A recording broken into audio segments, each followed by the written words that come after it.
रोशनी का कारवां। इस कार्यक्रम के प्रस्तुतकर्ता हैं स्कोप फाउंडेशन और राजीव गांधी फाउंडेशन।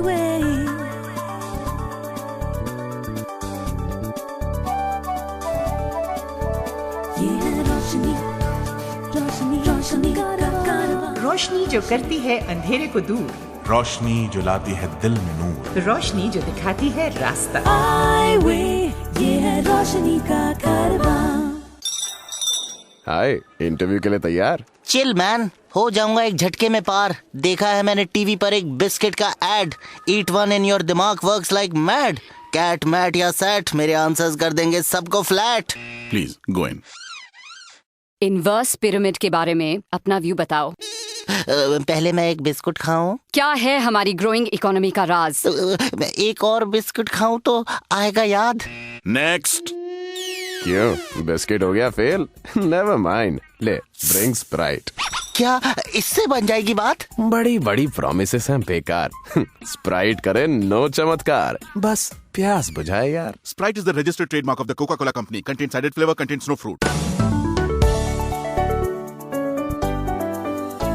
दोस्तों सलाम नमस्ते। आपके साथ एक बार फिर रोशनी के कारवां में कुछ कदम साथ चलने के लिए हम दोनों स्टूडियो में हैं। मैं अरशद इकबाल और मेरी साथी सलीमा रजा। खुश खुश खिले खिले लग रहे हो अरशद। भाई ये देखिए, इतने सारे खत जो हमने थाम रखे हैं। हमारे ढेर सारे दोस्तों ने, प्रोग्राम सुनने वालों ने प्रोग्राम रोशनी के कारवां की सराहना की है, बड़ी तारीफ की है। हाँ, और अच्छी अच्छी बातें की हैं हम दोनों के बारे में। साथ बड़ी चीज है दोस्तों। मुमकिन है आपका और हमारा ये साथ भी हम सब के लिए बहुत कामगार हो आगे जाके। आपकी इनायत का शुक्रिया।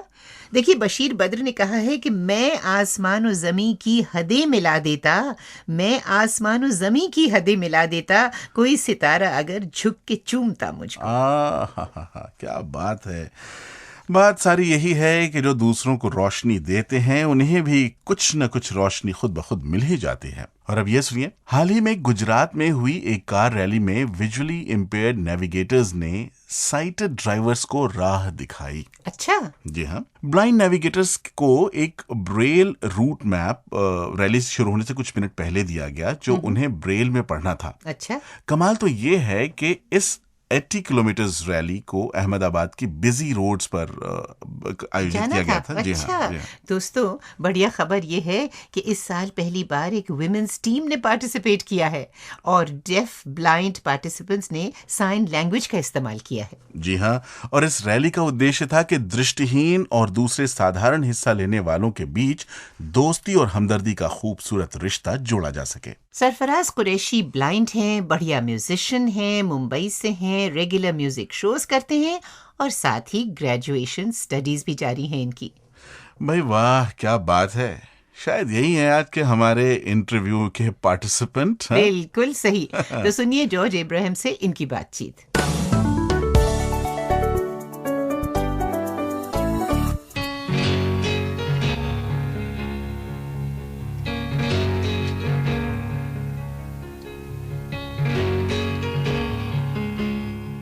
वाह सरफराज, वाह, अति सुंदर। सरफराज, आप हमारे कार्यक्रम में स्वागत है आपका। और ये बताइए सबसे पहले कि ये जो आपने अभी जो धुन बजाई, ये किसने कंपोज किया था? ये यानी करके फेमस इंस्ट्रूमेंटलिस्ट हैं जर्मन के, उन्होंने कंपोज किया हुआ एक कॉम्पोजिशन था जो मुझे बेहद पसंद है। तो कोई भी प्रोग्राम में जब जाता हूँ या कहीं पर भी मेरा इंट्रोडक्शन मुझे करने के लिए देने के लिए कहा जाता है, तब मैं नॉर्मली ये प्ले करता हूँ। That's very nice Sarfaraz. आप ये बताइए सरफराज अभी कि आपका जो संगीत का सफ़र जो है ये कब और कैसे शुरू हुआ? तब मैं काफ़ी छोटा था, दूसरी कक्षा में पढ़ता था।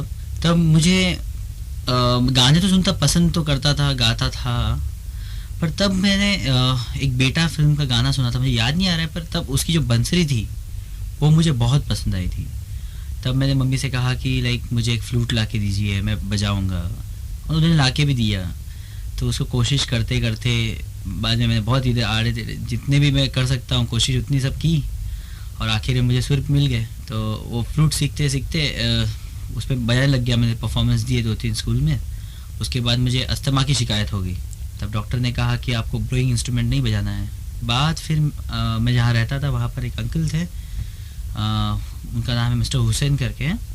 तो उन्होंने मुझे कहा कि बेटा आप आ जाओ मेरे पास, मैं आपको कीबोर्ड सिखाऊंगा। काफ़ी सीनियर अंकल थे, वैसे वो किसी को सिखाते नहीं थे, पर उन्होंने जब देखी मेरी लगन और जब मैं फ्लूट बजाता हूँ ऐसे प्रॉब्लम है, तो उन्होंने बोला नहीं बेटा तुम कर सकते हो। तो उनसे मैंने फिर सीखना शुरू किया। ये समझो 3rd या 4th की बात है। आपकी जो आंखों का प्रॉब्लम है ये कब से है और प्रॉब्लम क्या है एक्चुअली? ग्लोकोमा का प्रॉब्लम है मुझे। बचपन में ऐसा थोड़ा विजन था मुझे, पर बाद में 6 मंथ्स का था तब मुझे प्रॉब्लम हो गया। लाइक 2-3 ऑपरेशंस थे, उसमें डॉक्टर ने गलत इलाज कर दिया। जैसे ऑप्टिक नर्व का प्रॉब्लम हो गया, उन्होंने पानी निकाला तो धीरे धीरे करके मेरा विजन चला गया। तो मैंने सीनियर केजी जूनियर केजी जो था वो नॉर्मल स्कूल से किया। उसके बाद जो विजन कम होने के कारण फिर मुझे ब्लाइंड स्कूल में एडमिशन लेना पड़ा। सरफराज, हमारे सुनने वालों को आप अपने एजुकेशन के बारे में थोड़ा बताइए। मैं वैसे happy women school for the blind है वर्ली में, वहाँ से मैंने SSC कंप्लीट किया। उसके बाद DG रूपरेल करके कॉलेज है बॉम्बे का, बड़ा ही फेमस कॉलेज है, वहाँ से HSC किया मैंने। और अभी फ़िलहाल मैं KC college of art science and commerce से अब BA कर रहा हूँ, लास्ट ईयर में हूँ। आप तो फिलहाल कॉलेज में ग्रेजुएशन कर रहे हैं, पर आपका जो असली पहचान है वो संगीत से है। और हम चाहेंगे कि आप हमारे सुनने वालों को ये बताएं कि आपके संगीत का जो सफ़र है, शुरू में आपने कहा कि आपने हुसैन साहब से संगीत सीखा, तो अभी आगे का जो सफ़र है इसके बारे में थोड़ा बताइए। एक्चुअली मैं इस मामले में थोड़ा मैं खुद को लकी समझता हूँ, बिकॉज़ बड़े कहते हैं, हमेशा कहते हैं कि अगर कोई भी चीज़ स्टेप बाय स्टेप जाती है तो वो चीज़ प्रॉपर होती है। ये शायद आप भी सहमत हो मुझसे जी। तो वैसे ही मेरे साथ हुआ। जैसे मैं स्कूल में था तब भूमिया सर करके एक हमारे गुरुजी थे, उन्होंने मेरी आर्ट को पहचाना और उन्होंने मुझे फिर एक प्ले में, संजना कपूर तो आप जानते हैं उनको, तो वो आया करती थी तब हमारे स्कूल में, हम वर्कशॉप लिया करती थी एक्टिंग के और प्लेस के। तब तो उन्होंने इंट्रोड्यूस करवाया मुझे भूमिया सर ने कि ये लड़का हारमोनियम बजाता है। तो वहाँ पर मैंने हारमोनियम शुरू किया। हालांकि मैंने कीबोर्ड से शुरुआत की थी, पर हारमोनियम वहाँ पर बजाया। उसके बाद धीरे धीरे करके प्रैक्टिस करते करते, मैं प्रैक्टिस बहुत किया करता। उसके बाद लकीली 7th में जाकर, जब मैं 7th में गया तब मुझे मेनिनो मेंडेंस करके एक मेरे सर हैं, उनका गाइडेंस मिला मुझे।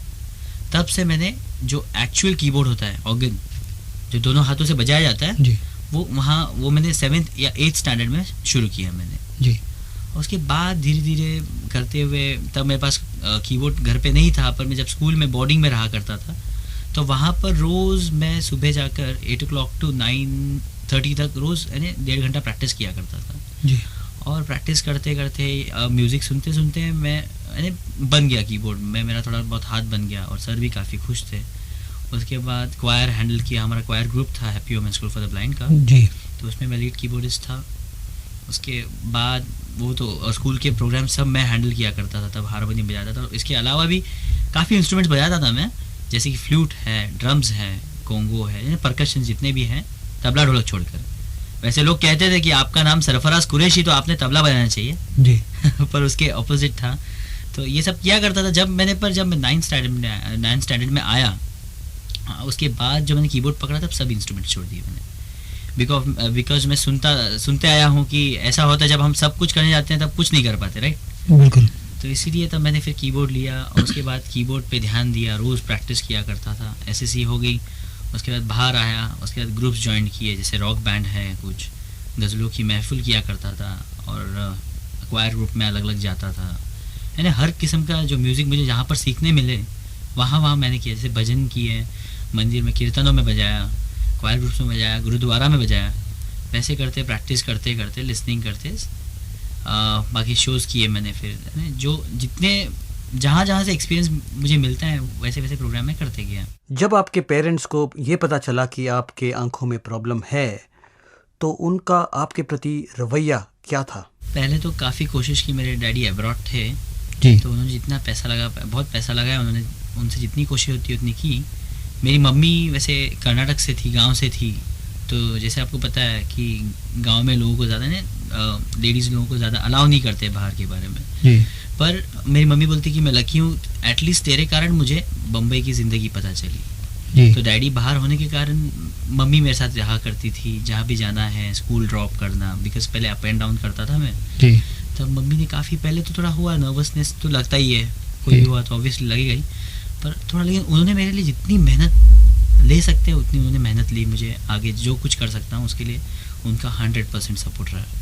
सरफराज, आप तो कई बड़े बड़े आर्टिस्ट के साथ भी काम किया होगा, आप हमारे सुनने वालों को ये बताएं कि आप किन किन आर्टिस्ट के साथ आपने काम किया है, परफॉर्मेंस दिया है? हाँ, जैसे हम लोग एक मैजिक टच कंपनी, आपको तो पता ही है, उनके साथ कॉन्सर्ट्स किए थे हमें, उनके थ्रू उषा जी के साथ किए थे, रविंद्र जैन जी थे, अनुष्का जी थी, उनके साथ किए थे, तो बहुत अच्छा एक्सपीरियंस रहा था। काफ़ी कोऑपरेटिव और हेल्पफुल है वो लोग, और काफ़ी ऑनेस्ट हैं, उनके साथ तो किया काम। उसके अलावा कैलाश खेर जी के साथ किया था, और वीवा ग्रुप तो पता है आपको जी, उनके साथ भी किया था, उनके साथ कुछ प्रोग्राम्स किए हैं, और रिकॉर्डिंग्स के लिए भी मैं आजकल प्रोग्रामिंग सीक्वेंसिंग करता हूँ, तो वहाँ पर भी किया है। श्रेया जी के, साधना सरगम जी का गाने 2-3 किए थे मैंने। जाते जाते सरफराज, आप हमारे सुनने वालों को कुछ अपना फेवरेट धुन या अपना स्वयं का कंपोजिशन सुना दीजिए।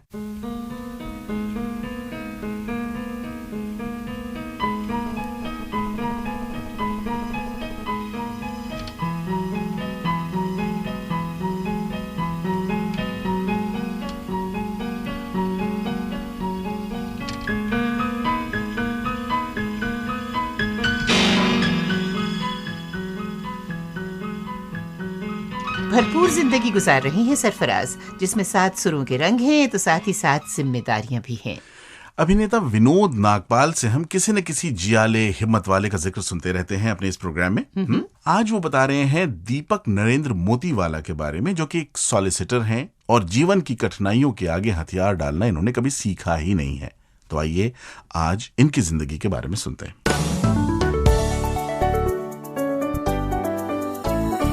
दीपक नरेंद्र मोतीवाला एक ऐसे इंसान जिन्होंने ये साबित कर दिखाया कि अगर इरादा पक्का हो और कुछ कर दिखाने का जज्बा हो तो किसी भी तरह की असमर्थता आपकी कामयाबी के आड़े नहीं आ सकती।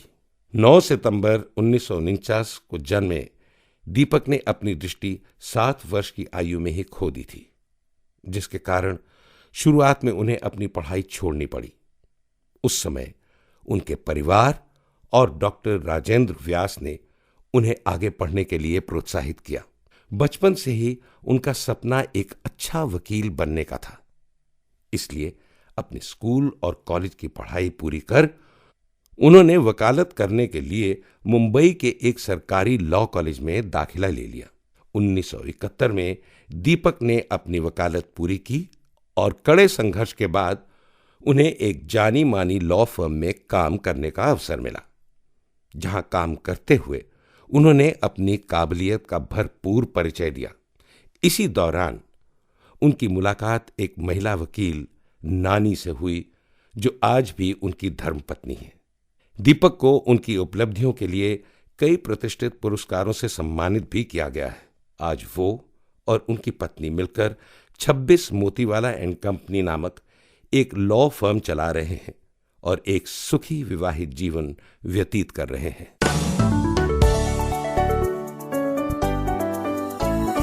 विनोद नागपाल बता रहे थे दीपक नरेंद्र मोतीवाला के बारे में।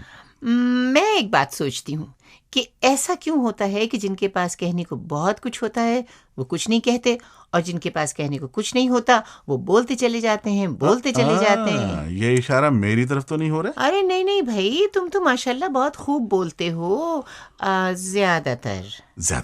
हाँ, और क्या, हर वक्त थोड़ा ही। तुम्हें एक ऐसे शख्स से मिलाते हैं जो उन लोगों के बारे में हमें बताएंगे जो दृष्टिहीन हैं और स्टेज पर बोलने का शौक रखते हैं, यानी performing theatre by blind people. तो ये हैं Jasu bhai Kavi, blind peoples association at Ahmedabad के प्रिंसिपल हैं। ये अमित भट्ट को कुछ बहुत दिलचस्प बातें बता रही हैं परफॉर्मिंग थिएटर के बारे में। कवि साहब, सबसे पहले हमारे श्रोताओं को ये बताएं कि दृष्टिहीन व्यक्तियों के लिए थिएटर से क्या क्या लाभ हैं? इसका तो बहुत बड़ा योगदान मेरे हिसाब से है, क्योंकि भरत मुनि ने कहा है कि नाटक में ये सारी चीज़ें हैं जो संसार के सभी रस वहाँ नाटक में हमको पाए जाते हैं। और शायद नेत्रहीनों की शिक्षा में लगे हुए हर एक के मन में यही रहता है कि संसार की वो सारी बातें नेत्रहीनों को उपलब्ध कराए, सिखाए कि जो संसार में है, यानी कि उसमें कैसे पर्सनालिटी को निखारा जाता है, कैसे किसी से मिला जाता है, कैसे किसी को बाय किया जाता है, कैसे क्राउड के बीच में से अपना रास्ता निकाला जाता है।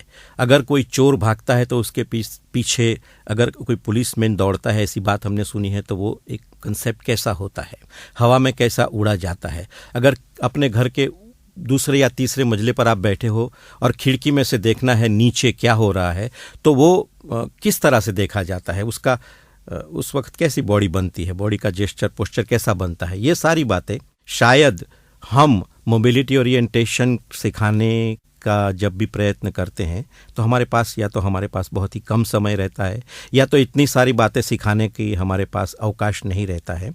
तो नाटक के माध्यम से हम ये सारी बातें दिलचस्प तरीके से, यानी कि उसमें उसको रस भी पड़ता है सीखने वाले को और सिखाने वाले को भी, हम बच्चों को सिखा सकते हैं। तो मेरे हिसाब से theatre is a therapy for the blind. उसके मन में जो कुछ ऐसी भावनाएं हैं कि जो व्यक्त नहीं कर सकता, या तो हम उसको नहीं कह सकते बिकॉज ऑफ आवर टेबूज और कुछ भी हो, तो नाटक में वो सारी बातें भी हम शायद प्रत्यक्ष या परोक्ष रूप से लाकर बच्चे को उसकी जानकारी पहुंचा सकते हैं। तो पोस्चर जेस्चर के बारे में तो प्रज्ञा चक्षुओं को सिखाने की बहुत ही आवश्यकता रहती है। जैसे एक ऑफिस में आप चले गए अगर आपके बॉस के पास, तो आप उस चेयर में बॉस के सामने कैसे बैठेंगे, शायद हम क्लास में ये नहीं सिखाते, पर नाटक में वो बात सीखने का अवसर, सिखाने का अवसर हमको मिल जाता है। अगर आप रेलवे स्टेशन पर गए हो और क्राउड में हो, आपका रास्ता आपको ढूंढना है, तो कैसे आप ढूंढ के जाओगे, वो बात शायद, जैसे मैं एक एग्जाम्पल देना चाहूँगा कि एक ड्रामा हमने किया था जिसमें एक बागीचे में एक प्रेमी और प्रेमिका बैठे हैं और बातचीत कर रहे हैं, प्रणय गोष्ठी कर रहे हैं, प्रेमी का हाथ प्रेमिका के कंधे पर है। तो ये दृश्य जब हमारे डायरेक्टर ने उन नेत्रहीन कलाकारों को, युवक व युवती को सिखाया, तो बहुत ही रोमांचपूर्ण अनुभव रहा। क्योंकि वो जब बताने के बाद डायरेक्टर ने उनको सिखा दिया था, जब उनको हमने पूछा कि ये आपको कैसा लगा, तो बिल्कुल उन्होंने जो बताया कि जीवन में कभी हमको पता नहीं था कि इस तरह से बगीचे में एक प्रेमी और प्रेमिका बैठते हैं और इस तरह से एक हाथ कंधे पे रहता है। ये सारी बातें सिखाने का अवसर शायद नाटक में ही हमको मिलता है आसान तरीके से। और जैसा कि मैंने कहा कि ये सारी बातों से उनका कैथारसिस भी हो जाता है। काफ़ी चीज़ें ऐसी होती है जो हम शायद क्लासरूम में ना बता पाए, वो उनको नाटक के माध्यम से बता सकते हैं।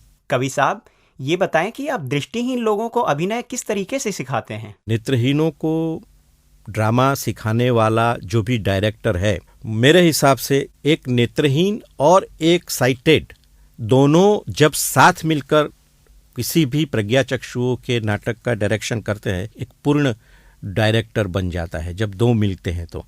क्योंकि नाटक में दो प्रकार के अभिनय की ज़्यादातर उनका प्रभुत्व रहता है, अंगिकम, वाचिकम।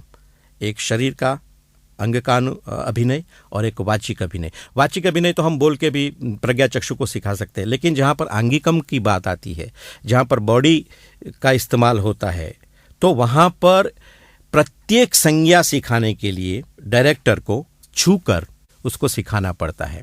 जैसे कि नमस्कार करना है तो साइटेड को तो हम डायरेक्टर करके दिखा देगा कि भाई आपको इस तरह से नमस्कार करना है, हाथ जोड़ना है, पर यहाँ पर तो आपको पूरा उसका बॉडी को छूकर इस तरह से आपको बैठना है, फिर इस तरह से दोनों हाथ ऊंचे करने हैं, यहाँ से दोनों हाथों को मिलाना है और आपको नमस्कार करना है। और चेहरे पर जो आपको भाव लाने हैं उसको भी जहाँ तक हो सके छूकर और वर्णन कर कर उसको सिखाना बहुत ही ज़रूरी बन जाता है। दृष्टिहीन व्यक्तियों के लिए नाटक का चयन करते समय आप किन विशेष बातों की ओर ध्यान देते हैं? स्क्रिप्ट में ऐसी कोई बात ना हो कि जो ब्लाइंड कलाकार के लिए स्टेज पर करना असंभव सा हो जाए या वो करने से वो हंसी का कारण बन जाए। तो स्क्रिप्ट की पसंद ये एक सबसे पहला उसमें ध्यान रखने वाला पहलू हो जाता है। और जब हमने शुरुआत की थी तो लोग ऐसा समझते ब्लाइंड के नाटक में ब्लाइंड की बात आनी चाहिए, ऐसा कुछ भी नहीं है। ऐसे विषयों पर हम स्क्रिप्ट की पसंद करते हैं कि जो संसार में, समाज में ज़्यादा लोकप्रिय है, या तो नाट्य क्षेत्र में और नाट्य के दिग्गज जिनको अभी ज़्यादा स्वीकृति देते हैं, ऐसे स्क्रिप्ट भी पसंद करते हैं ताकि बच्चों को उस माध्यम से हम जो अवगत करना चाहते हैं वो अवगत उनको करा सके। बाकी तो कोई खास ऐसी बात नहीं है कि जिसका विशेष रूप से ध्यान देना पड़े। कवि साहब, क्या आपको लगता है कि दृष्टिहीन कलाकार मेन स्ट्रीम के रंगमंच के क्षेत्र में अपने जौहर दिखा सकते हैं? हम सब के मन में एक ख्वाब है, एक स्वप्न है कि वो दिन भी आए कि एक हमारा प्रज्ञाचक्षु कलाकार एक कलाकार के रूप में समाज में, रंगभूमि पे, थिएटर में स्वीकृत हो। उसके लिए हमें काफ़ी जद्दोजहद करनी पड़ेगी। जैसे ये यहाँ पर थोड़ा हो रहा है, कहीं दूसरी जगह पर हो रहा है, उस सबको मिलाकर उसमें से जो बहुत ही अच्छे प्रज्ञाचक्षु भाई व बहन हमको मिलते हैं, उनको थिएटर की जो पूरी परिभाषा है, उसका जो साइंस है, वो ठीक से सिखाएं अगर हम और प्रयत्न करें तो वो हो सकता है। दृष्टिहीन कलाकारों के प्रति दृष्टिवान दर्शकों की, श्रोताओं की क्या प्रतिक्रियाएं होती हैं? जब कोई पहली बार प्रज्ञाचक्षुओं को कलाकार के रूप में रंगभूमि पर देखने के लिए आता है, तो आने से पहले, यानी कि नाटक शुरू होने से पहले, उनके मन में ऐसा होता है कि चलो ये भी देख ले, ये भी ये कर सकते हैं, तो उनको थोड़ा सा प्रोत्साहित कर ले। लेकिन देखने के बाद का जो नज़रिया उसका होता है, जो अनुभव होता है, वो काफ़ी अलग सा होता है। मुझे हमेशा से ये अनुभव रहा है, गुजरात में तो खास करके, क्योंकि यहाँ पर हमने अखिल गुजरात नाट्य महोत्सव तक की यहाँ पर सफ़र हमने तय की है। हर साल यहाँ पर हम नेशनल एसोसिएशन फॉर ब्लाइंड की गुजरात शाखा की जो कल्चरल कमेटी हमने यहाँ पर फॉर्म की है, और प्रति साल हम यहाँ पर 20-22 एकांकी नाटक करते हैं। तो जिस शहर में हम ये महोत्सव करते हैं, उस शहर के लोग उस नाट्य महोत्सव के बाद इस तरह से दंग रह जाते हैं और कहते हैं कि अरे ये तो कभी तो पता ही नहीं लगा कि ये प्रज्ञाचक्षुओं का नाटक हम देख रहे हैं। इतनी खूबी से कई नाटक कई कलाकारों ने परफॉर्म किए स्टेज पर। तो मुझे लगता है कि आगे चलकर ये बहुत ही फ़ायदे वाली बात हो जाती है कि जब प्रज्ञाचक्षुओं को इस तरह से वो देखते हैं, तो काफ़ी उनकी क्षमताओं को समझने में, उनकी सिद्धियों को समझने में एक मदद मिल जाती है। अगर आप दृष्टिहीनता के बारे में हमसे कुछ पूछना चाहते हैं या कोई खास जानकारी हमें देना चाहते हैं, तो 09896000555 और हरियाणा से 9896000555 पर कॉल करें। मान गए ना आप? जसू भाई कवि ने हमें बता दिया कि इस मान्यता में कोई दम नहीं है कि दृष्टिहीन लोग एक्टिंग नहीं कर सकते। कर सकते हैं, जरूर कर सकते हैं, और बेहतरीन तरीके से कर सकते हैं। भाई ये आई जो बेहतरीन की बात, तो हम तुम्हें अपने छूले आसमान सेगमेंट में 3 बड़े अच्छे लोगों से मिलवा रहे हैं। भाई ये मेरा फेवरेट सेगमेंट है ना? मेरा भी है। तो चलो आज मुलाकात करते हैं मनोज, संजय और धीरज से। ये जानते हैं कौन है? ये तीनों के तीनों कक्षा 11 और 12 के विद्यार्थी हैं। ब्लाइंड रिलीफ एसोसिएशन दिल्ली के स्कूल में पढ़ते हैं और इन्होंने अपनी कविताएं अपनी ही आवाज में रिकॉर्ड करके हमें भेजी हैं। भाई हम बेताब हो रहे हैं सुनने को।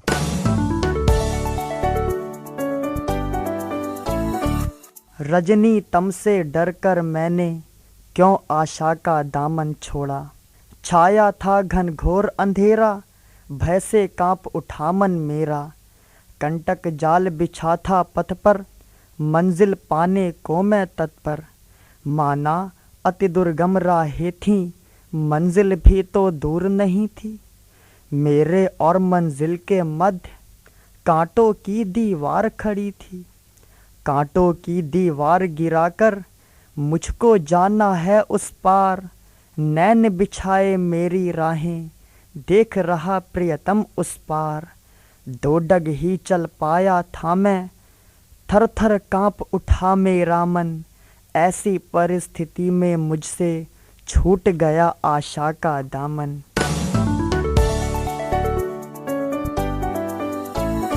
बनाया है खुदा ने तुम्हें अपार सुंदरी, चोटी से लेकर एड़ी तक हर चीज तुम्हारी है प्यारी, हो गए पागल सब लड़के देख तुम्हारा मुख मंजू, बरसा रहे हैं कर उनके तुम पर लाखों अंजू, चलना तुम देखभाल के दिख ना जाए और कोई अंग, आंखें किसी की गड़ गई तो चल पड़ेगा तुम्हारे संग, जलती नहीं ज्योति प्यार की हर सुंदर के सीने में, मिल सकता है खोट तुम्हें किसी की भी दृष्टि में।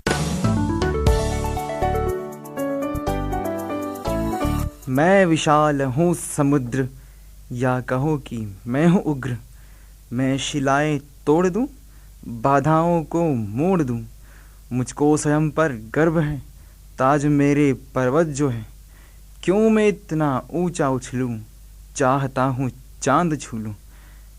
तेज मेरा स्वर रहे, वेग से धारा बहे, तीव्र मेरी है गति, शीघ्र पहुँचा दूं क्षति। मैं विशाल हूँ समुद्र, या कहूँ कि मैं हूँ उग्र। शंख सीप और मोती और अमूल्य रत्नकोश, ब्रह्मांड करना पाए शोध, क्या करोगी मुझको शोध। मैं विशाल हूँ समुद्र, या कहो कि मैं हूँ उग्र। भाई बहुत बहुत शुक्रिया मनोज, संजय, धीरज। ऐसे ही अपनी रचनाएं हमें आप भेजते रहिए। सलीमा, क्यों ना हम बातें करें कुछ दृष्टिहीन या विजुअली इम्पेयर्ड बच्चों की शिक्षा की। अच्छा, देखिए, अब तक यही धारणा रही है कि ऐसे बच्चों को स्कूल्स फॉर द ब्लाइंड में ही पढ़ने जाना चाहिए। कॉलेज पहुंचकर वो मेन स्ट्रीम एजुकेशन में शामिल होते हैं। देखो अरशद, साफ बात यह है कि मैं समझती हूँ कि आजकल का ये ट्रेंड कहीं ज्यादा फायदा पहुंचाता है कि शुरू से ही बच्चों को मेन स्ट्रीम स्कूल्स में डाला जाए। देखो, ऐसा करने से एक तो बच्चों को ये एहसास नहीं होता कि वो आम समाज का हिस्सा नहीं है या वो कुछ अलग हैं या किसी तरह से भी स्पेशल हैं। दूसरे, उनकी आकांक्षाएं, उनकी एम्बिशंस, उनके एम्स, उनके गोल्स, ये सब लिमिटेड नहीं रहते, महदूद नहीं रहते। लेकिन इसका दूसरा रुख ये भी तो है कि बच्चों का फ्रस्ट्रेशन भी तो बढ़ सकता है जब वो दूसरे बच्चों के साथ पढ़ाई करें, गेम्स में कदम ब कदम उतनी तेजी से नहीं चल पाएं। नहीं भाई, मैं तो ये मानती हूँ कि बच्चों में बड़ी रेजिलियंस होती है।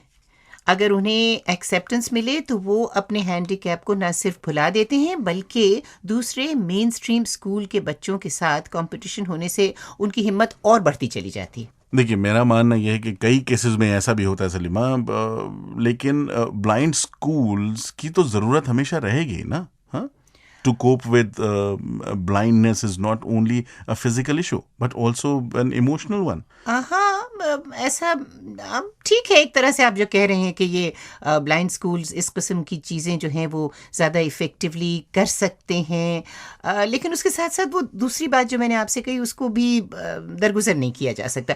खैर दोस्तों, आप बताइए कि ये जो बात मुद्दा हम दोनों ने छेड़ा है, इसके बारे में आपकी क्या राय है? तो हमारा पता नोट कर लीजिए। iWay radio program, Score Foundation, PO Box 3903, New Delhi 49। और बहुत जरूरी बात जो आपसे करनी है, वह हम ये चाहते हैं कि आपका पार्टिसिपेशन, आपका सहयोग हमें हमेशा मिलता रहे।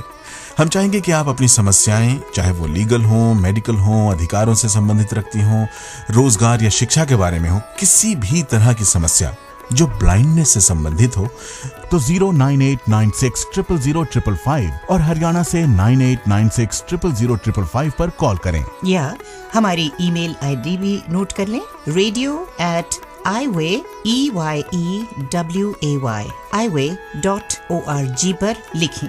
और हाँ, हमारा पोस्टल एड्रेस जरूर नोट कर लें, ये है iWay radio program, Score Foundation, PO Box 3903, New Delhi 49। तो दोस्तों, इजाजत चाहेंगे हम। मैं सलीमा रजा और मैं अरशद इकबाल। अगले हफ्ते का इंतजार हमें रहेगा और उम्मीद है कि आपको भी। चलते चलते याद दिला दें कि all things come to him who goes after them। खुदा हाफिज। iWay, ये है रोशनी का कारवां।